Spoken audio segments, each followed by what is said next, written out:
love Instagram. Let's get pumped. Hey guys, it's Adrienne and welcome back to my channel. In today's video, I'm going to talk about 5 ways to absolutely slay your Instagram feed, okay? We're talking making it cohesive, making it pop, making people find you and want to follow you, which is so important in order to gain a following. If you're new to my channel, go ahead and subscribe. And obviously check out my Instagram if you want to see some of these tips and tricks in action. Now, I know what you guys are probably thinking, Adrienne, why are you the one giving us this advice when you only have 19,000 followers and you have like almost 300,000 on YouTube? And you're totally right. My Instagram is smaller than my YouTube channel. My YouTube channel blew up in a very short amount of time for a totally different reason. I treat my Instagram page totally separate. I don't have 1 million followers on Instagram, but the truth is that I work hard every single day to research and try out new techniques to gain a following, to make my Instagram profile better, and to build it. And the tips and tricks that I've been using have indeed been growing my page more. So these types of tips are for people with pages of any size. It'll help. So again, no matter what size or type of Instagram page you have or plan to have, these tips and tricks will help you grow. All right, so step category number 1 is all about your theme. Now, I don't just mean your theme in terms of what filter you use. That is very, very specific. I'm talking your overall broad theme in terms of your subject and your editing style. My first piece of advice for building a cohesive Instagram page that people are going to want to follow is stick to one subject. You may love to take pictures of many different things in your life, like food and yourself and clothes and nature. When people go to your page and follow you, it is usually for a certain reason. For example, if you love food and you post only pictures of food, then they are going to like that and follow that. But if you randomly one day post a photo of you in a bikini, it might not get as many likes and you may lose followers because they came to your page for food. You gave them the impression that you are someone who only posts food, and that is your subject. Now, that's not to say that pages with multiple subjects won't work, but I do highly recommend sticking to one kind of vibe or feel or theme in order to gain the most followers. This is something that I probably struggle with the most because I'm a YouTuber, so I do a lot of different things. I travel, but I also do things about fashion and beauty, and I've actually had a hard time figuring out what my one subject is. If I had to define it now, I would probably say my subject is travel photography. When you look at my feed, it's not perfect, but lately all the photos have had something to do with traveling or photography or both. Now, when you pick your subject, don't worry, you can always change this up and you can always shift. Now I'm gonna talk about the importance of your feed. I used to be someone who didn't love the fact that your feed needs to look cohesive and that all your photos need to look good together. I used to like to focus on each individual photo, making sure that photo is great and high quality. But then I realized that when people go to your photo, they're not gonna follow you based on just one photo. They're gonna go to your profile, scroll down your feed, and honestly make like a 0.2-second judgment based on your profile picture, your first 9 photos, and your bio. And that's how they're gonna decide whether to follow you. So when you are choosing what photos to post, make sure that they stick to your theme, that you're editing them very similarly, and that the first 9 photos you see on your page look good together. Now let's talk about editing style for a second. The best way to keep your first 9 photos very cohesive is to edit them similarly in terms of the colors, the filters, and like whatever else you do to the photo. For example, when I went to Greece this past month, I decided to start a new theme because I knew I would be around a ton of blue things, like the blue water, the blue sky. I knew that would be like the main theme of my feed, so I went ahead and picked a filter on VSCO that really made those colors pop, and I stuck with that filter, and I also stuck with the same editing techniques. For example, I would make the contrast a little bit higher, I would sharpen the photos, I would saturate them a little bit more, but I made sure to do it pretty much the same so that when I went back to my feed, all the photos, though different and of different things, they all fit together. They were all blue, they all had water, it was all travel, and so on. Speaking of VSCO, this is a very helpful editing app for keeping your theme, keeping your cohesiveness. I'm sure a lot of you guys have heard of it, but they have like so many different presets, and if you're someone who likes to spend hours individually editing each photo on like Lightroom or Photoshop, that's awesome. But if you're someone who likes the presets, VSCO is a great and easy way to keep that cohesivity, if that's even a word. So lately I've been using the C8 filter on VSCO. It is one of the purchased packs, and I love it because it makes the blues pop, so I really think my Greece photos were looking cohesive. Also, a little tip that I learned actually from my friend Morgan Yates is that sometimes when you saturate a photo, especially if you're someone who's a little bit tanner like me, my skin will get really, really orange. Now, a really quick, easy life hack for getting rid of this, but still being able to saturate your photo is to go into Facetune 2. And from there, you just take the black and white tool and go over all your skin and then fade it down. So it basically just takes away the saturation from only your skin. Also on Facetune, you can do things like smooth and add details. You can whiten your teeth. And actually, speaking of whitening your teeth, I have a really quick side note. People have been asking me a lot about how my teeth are so white, which is funny because I don't even think they're that white, but I have been using this product lately that I want to briefly tell you guys about right now. So I'm sure a lot of you guys have heard of White with Style. It is a teeth whitening kit, and I just want to tell you guys about it because I've been getting so many comments about my teeth, which is so funny because I would never ever think that people would. But basically, White with Style is this super easy teeth whitening system. It comes in a really cute packaging too, which I always appreciate. And it's as easy as having these trays. You put in the gel and you basically just keep them in your mouth for 30 minutes. You activate it with this LED light and it's super, super easy. It makes your teeth so white and it's also like a really yummy flavor. I get really nervous about teeth whitening just because my teeth are like super sensitive, but this has been totally fine for me. Like I can't really use anything else, honestly.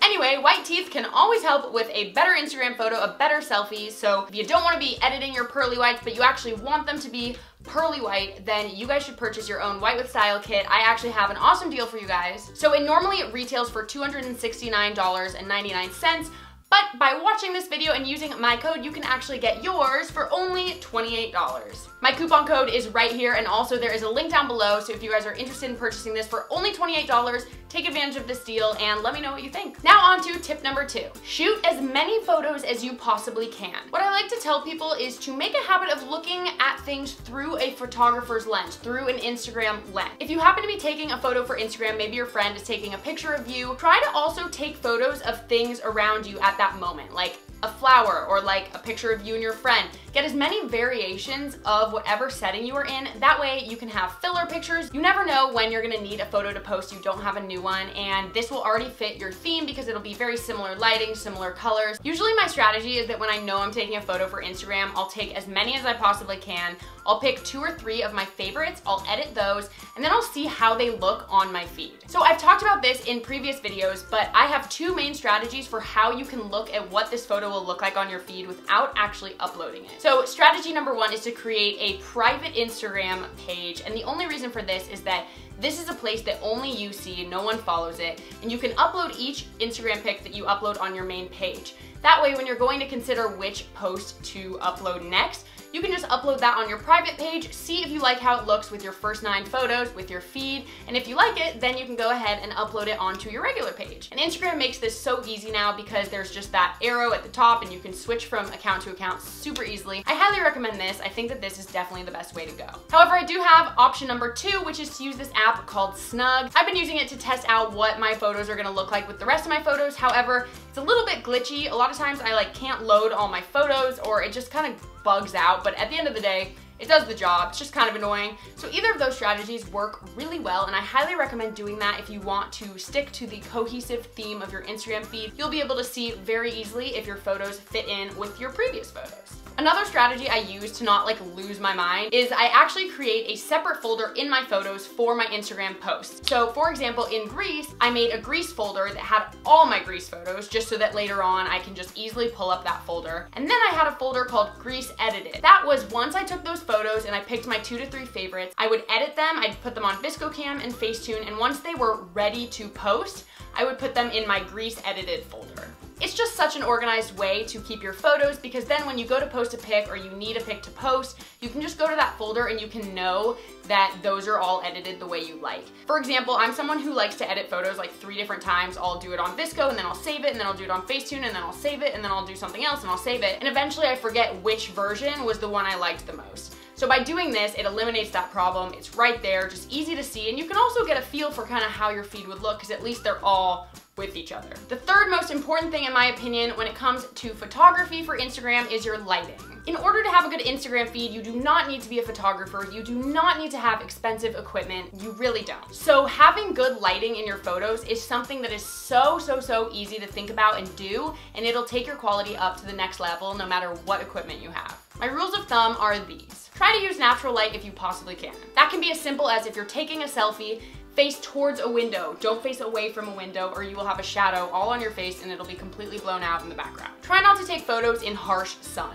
The best times to take photos are actually as the sun is rising or as the sun is setting or in shade. Basically when sun is directly on your face in a harsh way, it creates very harsh shadows on your nose and your body parts, and it just isn't flattering. So just try not to shoot in harsh sun unless the subject you're shooting isn't a person. Another tip for lighting is I try not to have a harsh contrast between the lighting in different photos. For example, I don't normally post night photos, even though I might get an amazing night shot that looks beautiful. I don't post night shots, so that is gonna look so much darker and harsher on my feed than my daytime photos. I suggest if you're gonna do night photography, stick to night photography. If you're gonna do day photography, stick to day photography. Tip number 4 is to plan ahead. I already kind of talked about this with using Snug or using a pre-Instagram account, as I like to call it, but planning ahead just makes it nice and easy. So instead of scrambling to post something and having that photo be a little less good than you normally would, if you just plan ahead and have a bunch of photos you can use and just pull out when you don't have time to take a new one,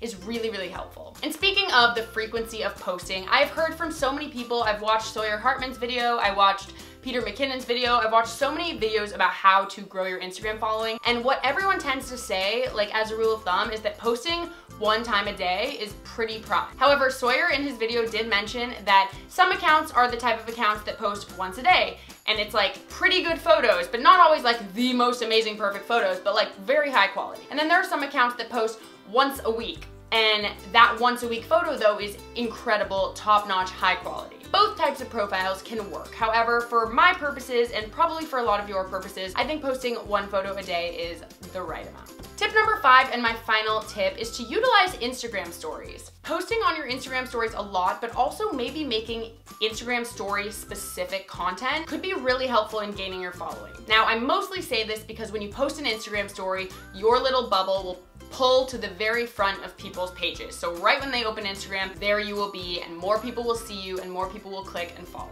Your current followers who already have you on there will also just be more engaged because they'll see you posting and they may get curious, click your profile, and just show more engagement and become more dedicated to you, I guess. Instagram stories are also just a really good way to express yourself. Not a lot of people post like specific Instagram content, like funny videos just for Instagram stories, but it's really fun. You can kind of vlog on it, you can do fashion stuff, you can say what's up. It's just like Snapchat, but it's connected to your bigger, more, I guess in my opinion, like sacred profile. And on the topic of Instagram stories and kind of the front of your page, make sure that your profile picture is good because people will also judge you on your profile picture, which is kind of sad, but it is one of the first things people see. So make sure your bio and your profile picture and your top 9 photos are in perfect shape. All right, guys, that is it for 5 ways to slay Instagram from me. I know that I am not a photography expert. I am not super Instagram famous, but these are tips and tricks that I have seen other people utilize, that I have tried utilizing, that really work for me, and I hope that they can work for you too.